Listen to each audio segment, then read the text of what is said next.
ప్రయత్నం చేస్తూ ఉంటారు. మహిళలంటే ఎక్కడ గౌరవం లేదు, ఏం మాట్లాడాలో ఏం మాట్లాడకూడదు ఆలోచన లేదు. ఒకటి అడుగుతున్న రేవంత్ రెడ్డి గారు, మీరు ఈ పార్టీలోకి రాకముందు నుండి ఈ పార్టీకి సర్వీస్ ఇచ్చిన వాళ్ళం. మేము భుజాన జెండా వేసుకొని పనిచేసి ఆ పార్టీ అధికారంలోకి రావాలని కోరుకున్న వాళ్ళం, నేను కానీ సునీత కానీ. ఈరోజు నా గురించి సునీత గురించి మాట్లాడుతూ పార్టీకి ఏదో మోసం చేశారని మాట్లాడారు. ఏం మోసం చేశాం? మిమ్మల్ని ఈరోజు అవతల పార్టీలో ఉన్న మిమ్మల్ని ఈ పార్టీ కాంగ్రెస్ పార్టీలోకి రమ్మని చేయడం ఒకటే నేను చేసిన తప్పు అనిపిస్తుంది ఈరోజు. ఎందుకంటే ఆ రోజు ఉన్న పరిస్థితులలో ఇంకొక మాట మాట్లాడారు రేవంత్ రెడ్డి గారు. ఈరోజు మహిళల్ని అక్కలను నమ్ముకుంటే జూబ్లీ బస్ స్టాండ్ అవుతుంది అంటున్నారు. ఆడబిడ్డలు ఎట్లా ఉంటుందో తెలీదా?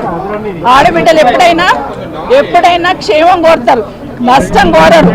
నమ్ముకున్న వాళ్ళకి ప్రాణమన్న ఇస్తాం కానీ నమ్మిన వాళ్ళకి మోసం చేయాలని ప్రయత్నం చేయం. కానీ ఈరోజు ఏదైతే రేవంత్ రెడ్డి గారు మాట్లాడారో, ఒక్క సునీతమ్మకు సబితమ్మకు జరిగిన అవమానం కాదు ఇది. యావత్ తెలంగాణ మహిళల గురించి మాట్లాడిన మాటలు ఇవన్నీ.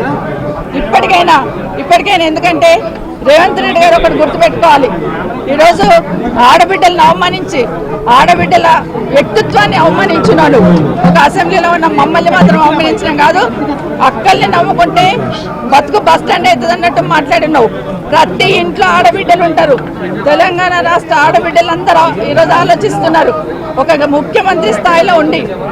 ఎందుకంటే ఈరోజు ఆ స్థానంలో నేను ఈరోజు వచ్చి అసెంబ్లీకి వచ్చి 24 సంవత్సరాల కింద వచ్చినప్పటి నుండి ఆ సీట్ ఏదైతే ఉందో ఆ సీట్ మీద చంద్రబాబు నాయుడు గారిని చూశాను, రాజశేఖర్ రెడ్డి గారిని చూశాను, రోషయ్య గారిని చూశాను, కేసీఆర్ గారిని చూశాను, కిరణ్ కుమార్ రెడ్డి గారిని చూశాను.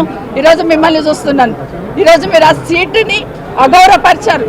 మహిళల్ని కామెంట్ చేసి నిండు సభలో ఆ సీటుకున్న గౌరవాన్ని తగ్గించారు. నిజంగా మీ గౌరవం ఉండాలంటే మీరు బేషరతుగా క్షమాపణ చెప్పండి. ఒకటి గుర్తుపెట్టుకోండి రేవంత్ రెడ్డి గారు, ఈరోజు మహిళల గురించి మాట్లాడుతూ బతుకు బస్ స్టాండ్ అన్నారు చూడండి, అది చాలా బాధ అనిపిస్తూ ఉంది. మేము నమ్మిన వాళ్ళకి మేము నష్టపోయినా పర్లేదు, మా అన్న తమ్ముళ్ళు బాగుండాలని కోరుకుంటాం. మేము ఏ ఆడబిడ్డ అయినా కూడా క్షేమం కోరుకుంటుంది. కానీ ఈరోజు కేటీఆర్ గారిని మేము ముందు పెట్టుకొని ఆయన బతికేదో బస్ స్టాండ్ చేస్తున్న లెవెల్లో మాట్లాడారు కదా, ఇది బేషరతుగా క్షమాపణ చెప్పమని కోరుతున్నా. కానీ రేవంత్ రెడ్డి గారు ఇంకోటి గుర్తుపెట్టుకోవాలి, ఈరోజు రేవంత్ రెడ్డి ఆ సీట్లో కూర్చున్నారంటే పొద్దున్న లేస్తే ఇందిరమ్మ పేరు చెప్తారు, సోనియా గాంధీ పేరు చెప్తారు. కానీ అదే సోనియా గాంధీ బలిదేవత అని మాట్లాడింది ఎవరనేది దేశ ప్రజలందరికీ తెలుసు. ఈరోజు ఆ సీట్ మీద కూర్చున్నామంటే ఒక ఇందిరమ్మ కావచ్చు, సోనియా గాంధీ కావచ్చు, లేకపోతే సబితమ్మ కావచ్చు. ఆ పుణ్యాన్ని అక్కడ పోయి కూర్చున్నదని దయచేసి గుర్తుపెట్టుకోమని చెప్తా ఉన్నాను. ఇప్పటికైనా మీరు మాట్లాడి వెళ్ళిపోయి ఉన్నారు, మరి నా పేరు తీసుకున్నారు, మరి మాకు మాట్లాడే అవకాశం ఇవ్వాలి కదా. అసెంబ్లీలో మాట్లాడే అవకాశం ఇవ్వకుండా దొంగల్లాగా పారిపోయినారు. ఈరోజు అది కూడా చెప్తున్నాను, ఎందుకు పారిపోయినారు? మా సమాధానం వినే ధైర్యం కూడా మీకు లేదా? భట్టి గారు గౌరవనీయులు డిప్యూటీ సీఎం గారు, చాలా గౌరవంగా ఉంటాం, గౌరవంగా మాట్లాడతాం.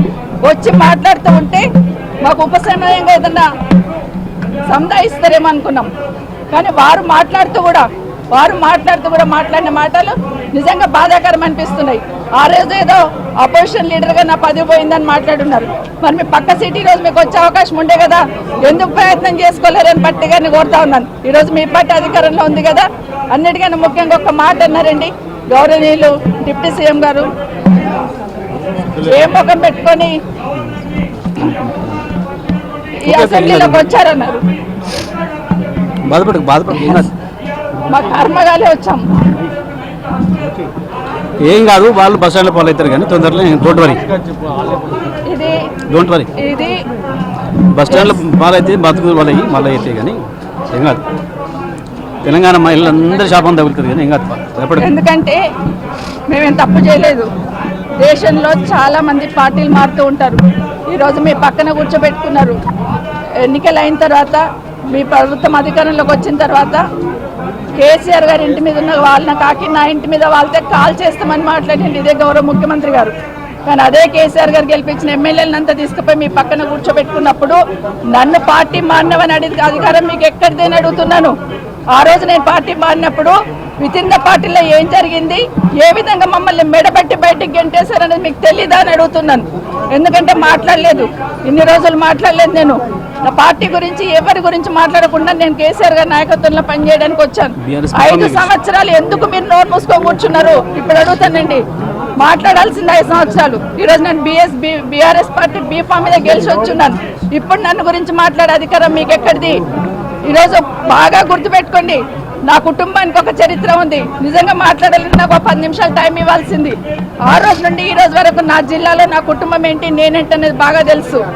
ఎన్టీ రామారావు గారు ముఖ్యమంత్రిగా పక్కకు దించేసినప్పుడు అదే చంద్రబాబు నాయుడు గారు కాదని ముఖ్యమంత్రి గారు అంటున్నారు. ఆ రోజు ఇంద్రారెడ్డి గారు హోంమంత్రికి రాజీనామా ఇచ్చి, అదే వీళ్ళ బాస్ ఆ రోజు ఉన్నప్పుడు, వీళ్ళ బాస్ ఉన్నప్పుడు కూడా ఇంద్రారెడ్డి చనిపోయినప్పుడు నన్ను పార్టీలోకి రమ్మంటే నేను రానని ఇంద్రారెడ్డి గారు పట్టిన జెండా నేను పట్టుకున్నాను. 2014లో మీరు టికెట్ ఇవ్వకపోయినా కూడా ఒక మాట మాట్లాడకుండా కాంగ్రెస్ పార్టీకి పనిచేస్తున్నాను. ఉన్న తర్వాత కూడా రాజశేఖర రెడ్డి గారు చనిపోయినాక నిజంగా రాజశేఖర రెడ్డి గారే మమ్మల్ని తీసుకొచ్చారు. రాజశేఖర రెడ్డి గారు మా లేడీస్కి అంత ప్రాధాన్యత ఇచ్చారు. రాజశేఖర రెడ్డి గారు రాజకీయాలలో మా మహిళల్ని ఎంకరేజ్ చేశారు కాబట్టి మేము ఇంత గట్టిగా నిలదొక్కున్నాం. ఈరోజు మహిళలు ఎవరో ఒకరో ఇద్దరు బయటకు వచ్చి పనిచేస్తుంటే వాళ్ళని ఎంకరేజ్ చేయాల్సింది పోయి డిమోరలైజ్ చేయాలనే ప్రయత్నం ఏదైతే చేస్తూ ఉన్నారో ఇది మంచి పద్ధతి కాదు.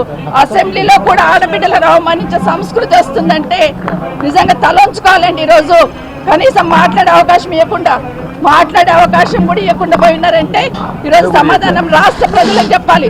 ఈరోజు ఇక్కడ కూడా మాట్లాడదామని వచ్చాం. అవసరం లేకపోయినా అరగంట నుండి అక్కడ కాంగ్రెస్ పార్టీలు నిల్చొని ఉన్నారు కాబట్టి ఇక్కడ మాట్లాడాల్సి వచ్చింది. ఈరోజు రేవంత్ రెడ్డి గారికి నిజంగా ఆ 4 కోట్ల ప్రజలకు సంబంధించిన సీట్ అది. ముఖ్యమంత్రి అంటే రేవంత్ రెడ్డి గారు సొంతమేం కాదు. ఆ సీటు గౌరవం పెరగాలంటే ఈరోజు మీరు క్షమాపణ చెప్పండి. తెలంగాణ రాష్ట్ర మహిళలందరికీ కూడా ఈరోజు క్షమాపణ చెప్పాల్సిన బాధ్యత ఈరోజు రేవంత్ రెడ్డి మీద ఉంది.